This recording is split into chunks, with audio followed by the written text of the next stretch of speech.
ಮೊನ್ನೆ ಬೆಂಗಳೂರಿನಲ್ಲಿ 7.11 ಕೋಟಿ ರೂಪಾಯಿ ಹಣ ದರೋಡೆಯಾಗಿದ್ದು ನಿಮಗೆಲ್ಲ ಗೊತ್ತೇ ಇದೆ. ಈ ಪ್ರಕರಣದ ಬೆನ್ನತ್ತಿರತಕ್ಕಂಥ ಪೊಲೀಸರು ಈಗ ಕೆಲವೊಂದು ಲೀಡ್ ಸಿಕ್ಕಿದೆ ಅವರಿಗೆ, ಕೆಲವೊಂದಷ್ಟು ಜನರನ್ನ ಅರೆಸ್ಟ್ ಮಾಡಿ ವಿಚಾರಣೆ ಮಾಡ್ತಾ ಇದ್ದಾರೆ. ಆದರೆ ಆ ದುಡ್ಡು ಸಿಕ್ಕಿಲ್ಲ, ನೇರವಾಗಿ ದರೋಡೆನಲ್ಲಿ ಭಾಗಿಯಾದವರು ಇನ್ನೂ ಸಿಕ್ಕಿಲ್ಲ. ದರೋಡೆಕೋರರಿಗೆ ಕಾರ್ ಕೊಟ್ಟಿದ್ರಲ್ಲ, ಇನೋವಾ ಕಾರ್ನ, ಆ ಇಬ್ಬರು ಅರೆಸ್ಟ್ ಆಗಿದ್ದಾರೆ. ಬೆಂಗಳೂರಿನ ಇಬ್ಬರು ಗೋವಿಂದಪುರದ ನಿವಾಸಿಗಳಿವರು ಅಂತ. ಚಿತ್ತೂರು ಗುಡಿಪಲ್ಲಿ ಅಂತಕ್ಕಂಥ ಕಡೆ ಈ ಇನೋವಾ ಕಾರ್ನ ಬಿಟ್ಟು ಹೊಟ್ಟೋಗಿದ್ರು ಅವರು.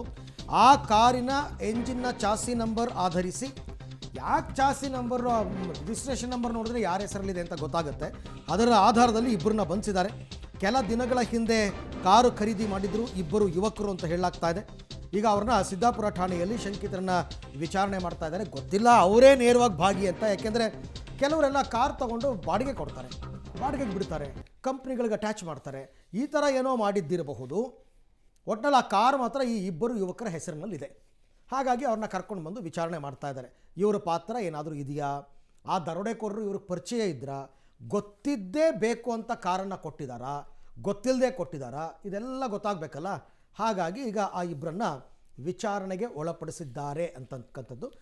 ಬಟ್ ಅವರು ಎಷ್ಟು ಬುದ್ಧಿವಂತರು ಅಂತಂದರೆ, ನಿಮಗೆ ದರೋಡೆ ಮಾಡ್ಕೊಂಡು ಹೋಗ್ಬೇಕಾದ್ರೆ ಆನ್ ದಿ ವೇನೆ ಡೈರಿ ಸರ್ಕಲ್ ಫ್ಲೈಓವರ್ ಮೇಲೇ ಆ ಇಡೀ ದುಡ್ಡನ್ನು ಇನ್ನೊಂದು ವೆಹಿಕಲ್ಗಳಿಗೆ ಶಿಫ್ಟ್ ಮಾಡ್ಕೊಂಡ್ಬಿಟ್ಟಿದ್ದಾರೆ. ಎಲ್ಲೋ CCTV ಇಲ್ಲ ಅನ್ನೋದನ್ನ ಖಾತ್ರಿಪಡಿಸ್ಕೊಂಡು ಮಾಡಿದ್ದಾರೆ ಅಂತಂದ್ಬಿಟ್ಟು. ಹಾಗಾಗಿ ಸ್ವಲ್ಪ ಇದು ಕಷ್ಟ ಇದೆ. ಆಮೇಲೆ ಅವರೇನು ಇಲ್ಲೇ ಇರಲ್ಲ, ನಿಮಗೆ ಅವರು ಬೇರೆ ರಾಜ್ಯಗಳಿಗೆ ಹೋಗ್ಬಿಟ್ಟಿರ್ಬೋದು, ತಮಿಳ್ನಾಡಿಗೆ ಹೋಗಿರ್ಬೋದು, ಆಂಧ್ರಕ್ಕೆ ಹೋಗಿರ್ಬೋದು, ಏನು ಬೇಕಾದ್ರೂ ಆಗಿರ್ಬೋದು.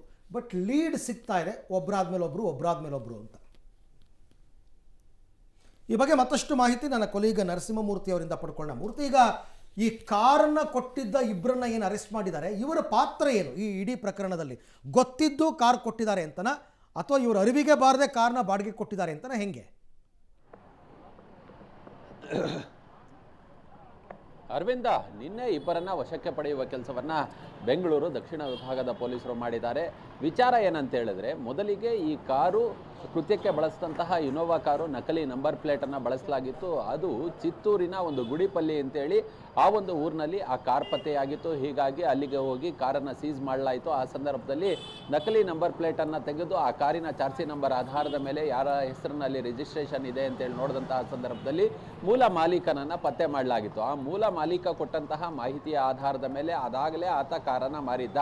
ಹೀಗಾಗಿಯೇ ದೇವಿಯರ್ ಅಂತೇಳಿ ಕೇರಳ ಮೂಲದ ವ್ಯಕ್ತಿ, ಈತ ಈ CMS ಕಂಪನಿಯ ಮಾಜಿ ನೌಕರ ಅನ್ನೋದು ಗೊತ್ತಾಗ್ತಿದೆ. ಹಾಗೆ ಮತ್ತೊಬ್ಬಾತ ಈ ಗೋವಿಂದಪುರ ಪೊಲೀಸ್ ಠಾಣೆಯ ಕಾನ್ಸ್ಟೇಬಲ್ ಅನ್ನೋದು ಕೂಡ ಗೊತ್ತಾಗ್ತಿದೆ. ಈ ಇಬ್ಬರನ್ನ ತೀವ್ರ ವಿಚಾರಣೆಗೆ ಒಳಪಡಿಸುವ ಕೆಲಸವನ್ನ ಮಾಡಲಾಗ್ತಿದೆ. ಕಾರಣ, ಇವರಿಗೆ ಈ ದರೋಡೆಕೋರರ ಜೊತೆ ನಂಟೇನಾದರೂ ಇತ್ತ ಅನ್ನೋದು ಇದೀಗ ಪೊಲೀಸರಿಗೆ ಬಲವಾದ ಸಂಶಯ. ಕಾರಣ, ಕಾರ್ ಯಾಕೆ ಕೊಟ್ಟರು, ಸುಮ್ಮನೆ ಕಾರನ್ನು ಕೊಡುವಂತಿಲ್ವಲ್ಲ, ಹೀಗಾಗಿಯೇ ಕಾರು ಯಾವ ಕಾರಣಕ್ಕೋಸ್ಕರ ಕೊಟ್ಟರು, ಮತ್ತೆ ಕೃತ್ಯದಲ್ಲಿ ಇವರ ಪಾಲಿದ್ಯಾ ಅನ್ನೋದ್ರ ಬಗ್ಗೆ ಪೊಲೀಸರು ಇನ್ವೆಸ್ಟಿಗೇಷನ್ ಅನ್ನು ನಡೆಸ್ತಿದ್ದಾರೆ.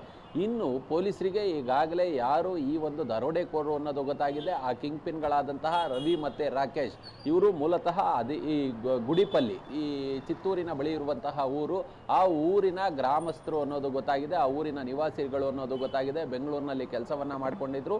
ಹೀಗಾಗಿ ಇವರು ಒಂದಷ್ಟು ಜನರ ಗ್ಯಾಂಗ್ ಅನ್ನು ಕಟ್ಟಿಕೊಂಡು ಈ ದರೋಡೆಯನ್ನು ಮಾಡಿದ್ದಾರೆ ಅನ್ನೋದು ಇದೀಗ ಪೊಲೀಸರ ತನಿಖೆಯಲ್ಲಿ ಗೊತ್ತಾಗಿದೆ. ಮತ್ತೆ 7 ಜನ ಆರೋಪಿಗಳು ಹಣವನ್ನು ಹಂಚಿಕೊಂಡು ಬೇರೆ ಬೇರೆ ಕಡೆ ಡಿಸ್ಪರ್ಸ್ ಆಗಿದ್ದಾರೆ ಅನ್ನೋದು ಇದೀಗ ಪೊಲೀಸರ ತನಿಖೆಯಲ್ಲಿ ಗೊತ್ತಾಗ್ತಿದೆ. ಹೀಗಾಗಿ ಅವರ ಬೆನ್ನು ಬಿದ್ದಿರುವ ಪೊಲೀಸರು ಈ ಪ್ರಮುಖ ಕಿಂಗ್ ಪಿನ್ಗಳಿಗಾಗಿ ಹುಡುಕಾಟವನ್ನು ನಡೆಸುವ ಕೆಲಸವನ್ನ, ತಲಾಶ್ ಮಾಡುವ ಕೆಲಸವನ್ನ ಮಾಡ್ತಿದ್ದಾರೆ. ಅರವಿಂದ್, ಹಾಗೆ ಸಂಪರ್ಕದಲ್ಲಿರಿ ಮೂರ್ತಿ, ನಿಮ್ಮ ಜೊತೆ ಮತ್ತೆ ಮಾತನಾಡ್ತೀನಿ. ಸೊ ಈ ಪ್ರಕರಣದಲ್ಲಿ ಕಾರು ಓನರ್ಸ್ ಅವರಿಬ್ಬರನ್ನ ಈಗ ಮೂಲ ಮಾಲೀಕರನ್ನ ವಶಕ್ಕೆ ಪಡೆದು ವಿಚಾರಣೆ ಮಾಡ್ತಾ ಇದ್ದಾರೆ. ಇಷ್ಟೇ ಅಲ್ಲ, ಇನ್ನೂ ಕೆಲವೊಂದು ಡೆವಲಪ್ಮೆಂಟ್ಸ್ ಆಗಿದೆ ಈ ಪ್ರಕರಣದಲ್ಲಿ. ಬೆಂಗಳೂರಿನಲ್ಲಿ ನಡೆದಂಥ ಹಾಡು ಹಗಲೇ ದರೋಡೆ ಪ್ರಕರಣಕ್ಕೆ ಸಂಬಂಧಪಟ್ಟ ಹಾಗೆ ಕಾನ್ಸ್ಟೇಬಲ್ ಒಬ್ಬರನ್ನ ವಶಕ್ಕೆ ಪಡ್ಕೊಂಡಿದ್ದಾರೆ. ಇದು ಬಹಳ ಕ್ಯೂರಿಯಸ್ ಆಗಿದೆ. ಯಾಕೆ ಕಾನ್ಸ್ಟೇಬಲ್, ಅವರ ಪಾತ್ರ ಏನು ಅನ್ನೋದು. ಗೋವಿಂದಪುರ ಕಾನ್ಸ್ಟೇಬಲ್ ಅಣ್ಣಪ್ಪ ನಾಯ್ಕ್ ಬಂಧನ ಆಗಿದ್ದು ದರೋಡೆ ದಿನ ರಾತ್ರಿ ಪಾಳಿಯಲ್ಲಿ ಇವರಿದ್ರು. ಮಧ್ಯಾಹ್ನ ನಡೆದಿದ್ದಲ್ವಾ ರಾತ್ರಿ ಪಾಳಿಯಲ್ಲಿದ್ರೆ ಏನ್ ಪ್ರಯೋಜನ ಅನ್ನುವಂತಹ ಪ್ರಶ್ನೆ ಬರಬಹುದು. ಆದರೆ ಅದಕ್ಕೂ ಕೂಡ ಉತ್ತರ ಇದೆ. ಕಾನ್ಸ್ಟೇಬಲ್ ಅಣ್ಣಪ್ಪ ನಾಯ್ಕ್ ಈಗ ಬಂಧಿಸಿ ವಿಚಾರಣೆಗೆ ಒಳಪಡಿಸಿದ್ದಾರೆ. ಮತ್ತೊಂದು ಕಡೆ ಕೇರಳ ಮೂಲದ ದೇವಿಯರ್ ಬಂಧನ ಕೂಡ ಆಗಿದೆ. ಈ ಕಾನ್ಸ್ಟೇಬಲ್ ಅಣ್ಣಪ್ಪ ನಾಯ್ಕ್ ಏನಿದ್ದಾರೆ, ಇವರಿಗೂ ದೇವಿಯರ್ಗೂ ಸಂಬಂಧ ಇತ್ತು. ಅವರಿಬ್ಬರು ಹಳೆ ಸ್ನೇಹಿತರು. CMS ಕಂಪನಿಯ ಮಾಜಿ ನೌಕರ ಈ ದೇವಿಯರ್. 6 ತಿಂಗಳಿನಿಂದ ಸ್ನೇಹಿತರಾಗಿದ್ದಂತಹ ಇವರಿಬ್ಬರು ಸ್ವಲ್ಪ ತಿಂಗಳ ಹಿಂದಷ್ಟೇ ಕೆಲಸ ಬಿಟ್ಟಿದಂತಹ ದೇವಿಯರ್ ಜೊತೆಗೆ ಇವರು ನಿಕಟ ಸಂಪರ್ಕದಲ್ಲಿದ್ದರು. ಪೊಲೀಸರು ಯಾವ ರೀತಿಯಾಗಿ ಕೆಲಸವನ್ನ ಮಾಡ್ತಾರೆ ಇಂತಹ ದರೋಡೆ ಪ್ರಕರಣಗಳಲ್ಲಿ ಅವರು ಯಾವ ರೀತಿ ಆಕ್ಟಿವ್ ಆಗಿರ್ತಾರೆ, ಎಲ್ಲೆಲ್ಲಿ ಲೂಪ್ ಹೋಲ್ಸ್ ಇದೆ, ಇದೆಲ್ಲದರ ಪೆನ್ ಟು ಪೆನ್ ಮಾಹಿತಿಯನ್ನು ದೇವಿಯರಿಗೆ ಪೊಲೀಸ್ ಕಾನ್ಸ್ಟೇಬಲ್ ಕೊಟ್ಟಿದ್ದಾರೆ ಅನ್ನುವಂತಹ ಇನ್ಫಾರ್ಮೇಷನ್. ಈ ಹಿನ್ನೆಲೆಯಲ್ಲಿ ಈಗ ಬಂಧನಕ್ಕೆ ಒಳಪಟ್ಟಿದ್ದಾರೆ.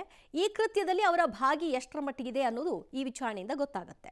ಮತ್ತಷ್ಟು ಮಾಹಿತಿ ಕೊಡ್ತಾರೆ ನಮ್ಮ ಪ್ರತಿನಿಧಿ ನರಸಿಂಹಮೂರ್ತಿ. ರಾತ್ರಿ ಪಾಳಿಯಲ್ಲಿದ್ದಂತಹ ಹೆಡ್ ಕಾನ್ಸ್ಟೇಬಲ್ ಯಾವ ರೀತಿಯಾಗಿ ಈ ಒಂದು ಕೇಸ್ಗೆ ಲಿಂಕ್ ಅನ್ನುವಂತಹ ಪ್ರಶ್ನೆ ಸಹಜವಾಗಿರುತ್ತೆ.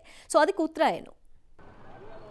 ದಿವ್ಯಾ, ಇಲ್ಲಿ ಅಣ್ಣಪ್ಪ ನಾಯ್ಕ್ ಅಂತೇಳಿ ಗೋವಿಂದಪುರ ಪೊಲೀಸ್ ಠಾಣೆಯ ಕಾನ್ಸ್ಟೇಬಲ್ ಈತನನ್ನ ಇದೀಗ ಪೊಲೀಸರು ವಶಕ್ಕೆ ಪಡೆದುಕೊಂಡು ವಿಚಾರಣೆಯನ್ನು ನಡೆಸುವ ಕೆಲಸವನ್ನ ಮಾಡ್ತಿದ್ದಾರೆ. ಸೋಫಾರ್ ಇದುವರೆಗೂ ಅರೆಸ್ಟನ್ನು ಅಧಿಕೃತವಾಗಿ ಹೇಳಿಲ್ಲ. ಕಾರಣ ಇನ್ನೂ ಕೂಡ ವಿಚಾರಣೆಯ ಹಂತದಲ್ಲಿದೆ. ಈಗಲೇ ನಾವು ಅರೆಸ್ಟನ್ನು ತೋರಿಸೋದಕ್ಕೆ ಬರೋದಿಲ್ಲ ಅಂತೇಳಿ. ಕಾರಣ ಈತನಿಗೂ ಮತ್ತು ಈ ರಾಬರ್ಸ್ಗೂ ಯಾವ ರೀತಿಯ ಲಿಂಕ್ ಇದೆ ಅನ್ನೋದನ್ನು ಪತ್ತೆ ಮಾಡಬೇಕು ಅಂತೇಳಿ ಪೊಲೀಸರು ಪ್ರಯತ್ನವನ್ನ ಪಡ್ತಿದ್ದಾರೆ. ಇಲ್ಲಿ ಮತ್ತೊಬ್ಬಾತ ದೇವಿಯರ್ ಅಂತೇಳಿ ಕೇರಳ ಮೂಲದ ಈತ ಈ CMS ಕಂಪನಿಯ ಮಾಜಿ ನೌಕರ. ಕಳೆದ 6 ತಿಂಗಳಿನಿಂದ ಈ ಅಣ್ಣಪ್ಪ ನಾಯ್ಕ್ ಕಾನ್ಸ್ಟೇಬಲ್ ಹಾಗೆ ದೇವಿಯರ್ ಈ ಇಬ್ಬರು ಕೂಡ ಗೆಳೆತನದಲ್ಲಿದ್ದರು, ಒಂದಷ್ಟು ನಿಕಟವಾಗಿ ಹತ್ತಿರವಾಗಿದ್ದರು. ಮತ್ತು ಈ ಇಬ್ಬರು ಕೂಡ ಕಾರನ್ನು ಈ ದರೋಡೆಕೋರರಿಗೆ ಕೊಟ್ಟಿದ್ದಾರೆ. ಹೀಗಾಗಿ ಇದರ ಆಧಾರದ ಮೇಲೆ ಯಾವ ಕಾರಣಕ್ಕೋಸ್ಕರ ಕಾರನ್ನು ಕೊಟ್ಟರು ಅನ್ನೋದರ ಆಧಾರದ ಮೇಲೆ ಈ ಇಬ್ಬರನ್ನು ವಿಚಾರಣೆಗೆ ಒಳಪಡಿಸುವ ಕೆಲಸವನ್ನು ಮಾಡಲಾಗ್ತಿದೆ. ಮತ್ತು ಕಾರನ್ನು ಯಾರಿಗೆ ಕೊಟ್ಟೋ ಅಂತೇಳಿ ಇವರು ಬಾಯನ್ನು ಬಿಟ್ಟಿದ್ದಾರೆ. ಅದರಲ್ಲಿ ಈಗಾಗಲೇ ದರೋಡೆಕೋರರಲ್ಲಿ ಸುಮಾರು 4 ಜನ ದರೋಡೆಕೋರರಲ್ಲಿ ಒಬ್ಬಾತ ಏನಿದ್ದಾನೆ ಆತ ಈ ಹಿಂದೆ ಕೂಡ ಇದೇ ರೀತಿಯಾದಂತಹ ATM ರಾಬರಿ ಕೇಸ್ನಲ್ಲಿ ಭಾಗಿಯಾಗಿದ್ದ ಅನ್ನೋದು ಕೂಡ ಪೊಲೀಸರ ತನಿಖೆಯಲ್ಲಿ ಗೊತ್ತಾಗ್ತಿದೆ. ಸದ್ಯ ಅಣ್ಣಪ್ಪ ನಾಯ್ಕ್ ಪಾತ್ರ ಇರ್ಬೋದು, ದೇವಿಯರ್ ಪಾತ್ರ ಇರ್ಬೋದು, ಇವರ ಪಾತ್ರಗಳೇನು ಪ್ರಕರಣದಲ್ಲಿ, ಕಾರನ್ನ ಸುಮ್ಮನೆ ಯಾರೂ ಕೂಡ ಕೊಡೋದಿಲ್ಲ. ಮತ್ತು ಈ ರಾಬರಿ ಹಣದಲ್ಲಿ ಇವ್ರಿಗೂ ಕೂಡ ಪಾಲಿತ ಅಥವಾ ಇವರು ಕೂಡ ಒಳಸಂಚಿನಲ್ಲಿ ಭಾಗಿಯಾಗಿದ್ರ, ಇದೆಲ್ಲವೂ ಕೂಡ ಇನ್ವೆಸ್ಟಿಗೇಷನ್ನಿಂದ ಹೊರಬರಬೇಕು. ಹೀಗಾಗಿ ಅದರ ಇನ್ವೆಸ್ಟಿಗೇಷನ್ನಲ್ಲಿ ಪೊಲೀಸರು ನಿರತರಾಗಿದ್ದಾರೆ. ರೈಟ್, ಹಾಗೆ ಸಂಪರ್ಕದಲ್ಲಿ ಇದೆ ಮೂರ್ತಿ, ನಿಮ್ಮ ಜೊತೆ ಮತ್ತೆ ಮಾತನಾಡ್ತೀನಿ. ಈ ಪ್ರಕರಣದಲ್ಲಿ ನೋಡಿ ಹೆಂಗಾಗಿದೆ ಅಂತಂದರೆ ಬೇರೆ ಬೇರೆ ವ್ಯಕ್ತಿಗಳು, ಅಂದರೆ 3ನೇ ವ್ಯಕ್ತಿಗಳು ಯಾರ್ಯಾರಿದ್ದಾರೆ ಇವ್ರನ್ನ ಮಾಡ್ತಾರೆ. ಬಟ್ ಈ ಇಡೀ ಪ್ರಕರಣದ ಕಿಂಗ್ ಪಿನ್ ಯಾರು, ಅದು ಬಹಳ ಮುಖ್ಯ. ಯಾರು ದುಡ್ಡನ್ನು ದೋಚಿದ್ದಾರೆ, ಯಾರು ದುಡ್ಡನ್ನು ಹೊತ್ಕೊಂಡು ಹೋಗಿದ್ದಾರೆ, ಅವರೇ ಕಿಂಗ್ ಪಿನ್.